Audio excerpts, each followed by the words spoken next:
एक बादशाह था ना, वो पुराने जमाने का बादशाह था, अल्लाह का वली भी था, साहिब बसीरत भी था, अल्लाह ने वलायत भी दी थी। अब वो बीमार हो गया, बड़े बड़े तबीब इलाज के लिए आए, लेकिन वो शिफा याब न हुआ।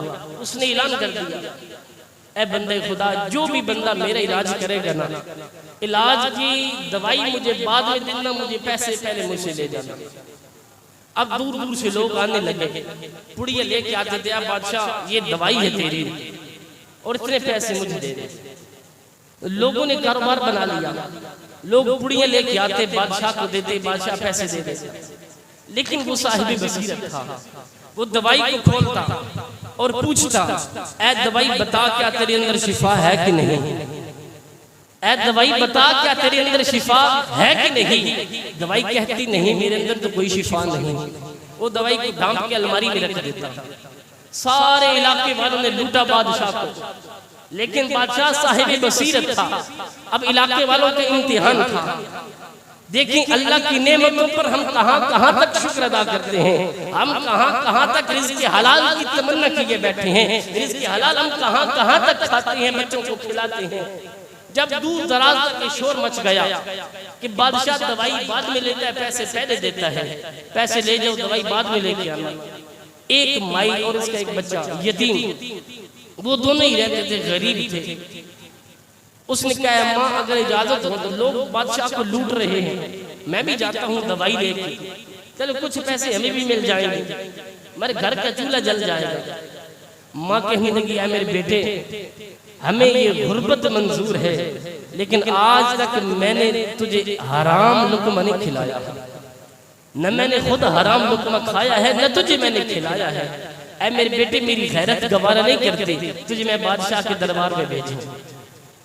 वो इसरार करने लग पड़ा, ऐ मेरी माँ, मुझे भेज तो सही ना, लोग सारे जा रहे हैं, बादशाह पैसे भी देता है, इनाम भी देता है। माँ ने कहा, मुझे एक रात दे, मुझे एक रात दे, कल चले जाना। अब कहा ठीक है। रात हुई, माँ ने मुसल्ला बिछा लिया, माँ ने मुसल्ला बिछा लिया, रब की बारगाह में बैठे, सारी रात रब की बारगाह में इल्तिजाएं कर रही है। ऐ बारे इलाह, मेरी ये गैरत गवारा नहीं करती, जैसे दूसरे लोग गए हैं, दवाइयां लेकर गए हैं, उनके अंदर शिफा नहीं थी। मेरी ये गैरत गवारा नहीं करती कि मैं बादशाह को धोखा दूं, मैं किसी बंदे को धोखा दूं। मैं कल क़यामत के दिन अपने नबी को कौन सा मुंह दिखाऊंगी। थोड़ी सी भूख क्या आई, मैंने लोगों को धोखा देना शुरू कर दिया।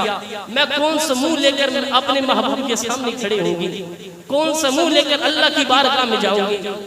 ऐ बारे इलाह, तू ही गफ्फार है, ऐ बारे इलाह तू ही कहार है, ऐ बारे इलाह तू ही रज़्ज़ाक़ है, ऐ बारे इलाह तू ही देने वाला है, ऐ बारे इलाह तू ही इज्जतों का मालिक है। ऐ मेरे अल्लाह, मेरे बेटे ने मुझसे सवाल किया, सुबह मैं उसको भेज रही हूँ, जो कुछ भी है मौला इसके अंदर शिफा है ये नहीं, मौला तुझे तेरे हबीब का वास्ता इस पुड़िया के अंदर शिफा रखना, इस पुड़िया के अंदर शिफा रख देना।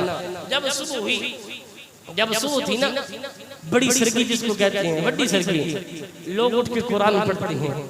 आज तो मस्जिदों का हाल, मस्जिदें वैरान है, लोग आते ही नमाज पढ़ने कोई नहीं आता। वो पुराना दौर था, हमारी माएँ, दादियाँ, नानियाँ, पुरानी औरतें सुबह सुबह उठ के कुरान पढ़ा करती थी, कुरान की सदाएं आती थी, कुरान की आवाज सुन के बच्चे उठ जाया करते थे, वो भी कुरान पढ़ते, नमाज पढ़ते। घर का पूरा माहौल बड़ा नूरानी हुआ करता था, बड़ा समा अच्छा हुआ करता था। कुरान की इब्तिदा है, जब शाम होती फिर कुरान से दिन का आगाज यानी इंतहा हो रही है, रात की इब्तिदा हो रही है। अब सुबह हुई, वो पुड़िया ली और दे के भेज दिया, बेटे जा बादशाह के दरबार में। वो बेटा गया ना जब बादशाह के दरबार में, जाकर कहा, बादशाह ये दवाई मैं भी लेके आया हूँ। उसने जो कुछ देना था वो दिया, दवाई को खोला और पूछा, ऐ दवाई क्या तेरे अंदर शिफा है कि नहीं, ऐ दवाई क्या तेरे अंदर शिफा है कि नहीं। वो दवाई बोल के कहने लगी, ऐ बादशाह सिर्फ मेरे अंदर नहीं, अब मेरे सदके वो जो अलमारी के अंदर सारी पड़ी है ना, अल्लाह ने उन सारियों के अंदर शिफा रख दी। अल्लाह ने सारियों के अंदर शिफा रख दी है। यार हम रब की बारगाह से मांगे तो सही, हम उसकी बारगाह में झुके तो सही। झुकते हम नहीं, करते हम नहीं, फिर आगे से हम तनकीदें भी करते हैं, वावैला भी हम मचाते हैं, शोर भी हम करते हैं। दुनियादारी के अंदर आकर अपने आप को बर्बाद न करो, अपने आप को बारगाह मुस्तफा में लेके जाओ, अपने आप को रसूलुल्लाह की कचहरी में लेके जाओ, अपने आप को महबूब अलैहिस्सलातु वस्सलाम के चरणों में वहां पे बिठाओ। या रसूलुल्लाह हम तो इस काबिल न थे, आपकी तशरीफ आवरी से हमें मिला जो कुछ भी मिला। या रसूलुल्लाह सल्लल्लाहु अलैहि वसल्लम हमारे अंदर कुछ भी नहीं था। हजरत इब्न मसूद रज़ियल्लाहु ताला अन्हु कुरान पढ़ते 2-3 आयत पढ़ के रोने लग पड़ते। पूछा जाता है ए इब्न मसूद क्या हुआ, क्यों रो रहा है? फरमाते हैं कि मैं कुरान नहीं पढ़ सकता। मैं क्यों? मैं कि जब मैं कुरान पढ़ता हूँ यूं लगता है ये मेरे लिए है, ये बात इतनी सख्त मेरे लिए आई है, हम इस काबिल कहाँ थे? ये वो कुरान है जो अल्लाह खुद पढ़ता था, फरिश्ते बैठ के सुना करते थे। अल्लाह ने ये कुरान हमें दिया। अल्लाह फरमाता लौ अंज़लना हाज़ल कुरान अला जबलिन लरअयतहु खाशियम मुतसद्दियम मिन खशियतिल्लाह। अगर ये कुरान मैं पहाड़ों पे नाज़िल करता, वो अल्लाह के खौफ से रेज़ा रेज़ा हो जाते, बिखर जाते। अब ये सीने मुस्तफा था, सीने मुस्तफा था जिसने इस कुरान को अपने अंदर जज़ब किया, कुरान को अपने अंदर समाया। फिर ये सीने मुस्तफा की बरकत थी। हुजूर की उम्मत का छोटा छोटा बच्चा जिसके सीने के अंदर अल्लाह की कुरान, अल्लाह की पाक किताब मौजूद है, कुरान मौजूद है। आज हम कुरान को भुला देते हैं। अब हम दुनियादारी के पीछे हैं और बेवफा यारों के पीछे हैं। यार ये दुनिया है ना, दुनिया के पीछे ना जाओ, रब की बारगाह में जाओ और महबूब अलैहिस्सलातु वस्सलाम के विसल के पीछे जाओ।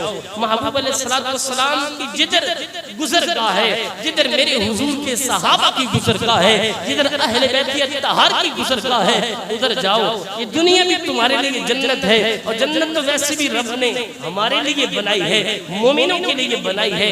लेकिन एक बात है, दिल से मेरे रब को पुकार कर तो देख, हर हाल में शुक्र अदा कर। जो कुछ मालिक ने दिया है ना, उसका शुक्र अदा कर। मौला तेरा शुक्र है तूने इतना दिया। अगर ये इंसान को अल्लाह ने सूरत दी, अगर एक आंख ने देता हम क्या कर लेते? एक हाथ ने देता हम क्या कर लेते? अगर टांग ने एक होती हम क्या कर लेते? हम औरत होते हम क्या कर लेते? हम तीसरी नस्ल बन जाते हमने क्या कर लेना था? कुछ भी नहीं। मौला ने इतना खूबसूरत हमें बनाया। या अल्लाह तेरा शुक्र है, या अल्लाह तेरा एहसान है। सुबह उठ के अल्लाह का शुक्र अदा करें। या अल्लाह तूने हमें एक नई सुबह दी, एक रात हमने गुजार ली। मौला आज का जो दिन है हमारा दीन मुस्तफा पे हो। या अल्लाह हमारी अगर मौत हो तो ईमान की मौत हो। जब हम ऐसे ऐसे कलमात दिल से निकालेंगे ना, तो यकीन माने हमारी आने वाली नस्लें भी समझ जाएंगी, हमारी आने वाली नस्लें भी सुधर जाएंगी। लेकिन ये जरूरी है कि हम खुद भी और आने वाली नस्लों को ये बताएं कि बेटा हर हाल में अल्लाह का शुक्र अदा करो। इतने हमारे जिस्म पे बाल नहीं जितने रसूलुल्लाह के एहसान है। अगर हम रसूलुल्लाह सल्लल्लाहु अलैहि वसल्लम के एहसानात नहीं न जिता सकते, ना हम हमको गिनवा सकते हैं, फिर रब के एहसानात कितने हैं? हमारी यानी अक्लें हैं ना, वो भी खत्म हो जाएंगी। अल्लाह ने हम पे इतने ज्यादा एहसान कर दिए और सबसे बड़ा एहसान अल्लाह ने हमें अपना हबीब अता कर दिया। इतना यार एहसान कहना, अपना यार को नहीं किसी को देता, अल्लाह ने हमें अपना यार दे दिया। यार हम आए ना उसकी बारगाह में, झुके तो सही, मांगे उस अल्लाह से, उस अल्लाह की बारगाह से मांगे जहाँ से बादशाहों के बादशाह भी मांगते हैं, बड़े बड़े राज़िक मांगते हैं, बड़े बड़े जाबर उसकी बारगाह में झुकते हैं, जालिम भी उसकी बारगाह में झुक जाते हैं, मजलूम तो वैसे उसकी फरियादें होती हैं वहाँ पे। हम भी उस अल्लाह की बारगाह में झुक जाएं, दुनियादार के सामने हाथ न फैलाएं, अपनी इज्जत को तार तार न करें। रब कहता है बंदे तू मेरी बारगाह में आ, मैंने तेरे सर पे बलकत कदम ना बनी आदम को जो ताज रखा है ना, मेरी बारगाह से मांग, मैं तुम्हें अता कर। तो दुनियादार तुम्हें कुछ नहीं दे सकता, नहीं वो तुम्हें राजी कर सकता है और ना वो दे के ये कहता है मैंने ये काम कर दिया मैं लोगों को ना बताऊं। वो तो तुम्हें जलील कर देगा, रुसवा कर देगा, तो दुनिया के अंदर रहने के काबिल नहीं छोड़ेगा। तो मुझसे मांग, मैं रब हूँ, मैं सभी की ऐब छुपाता हूँ, तेरे भी ऐब छुपा दूंगा, तेरे ऐब भी अपने अंदर समेट लूंगा। लेकिन आला मेरी बारगाह में आज हम कोशिश करें, हम खुद भी आने वाली नस्लों को ये बावर कराएं, हमें जो कुछ भी मिला सदक़े मुस्तफ़ा में हर हाल में उस अल्लाह का शुक्र अदा करें। हर हाल में जितने एहसान अल्लाह ने हम पे किए हैं ना, उनको शुक्र बजा ले। 2 नवाफिल शुक्राने के पढ़ दिया करें। मौला तेरा शुक्र है, इतनी सूरत दी, हमें कुरान दिया, रहमान दिया, नबी दिया, इतना आला रसूल दिया। मौला तेरा शुक्र है, इतना कुछ दिया, मौला तेरा शुक्र है। मौला तूने तौफीक दी तेरी बारगाह में, मौला तेरा शुक्र है। जब हम इस हर हाल में अल्लाह का शुक्र अदा करेंगे ना, फिर यकीन माने ना हमारे पास रिज़्क खत्म होगा, ना हमारे पास कोई परेशानी आएगी।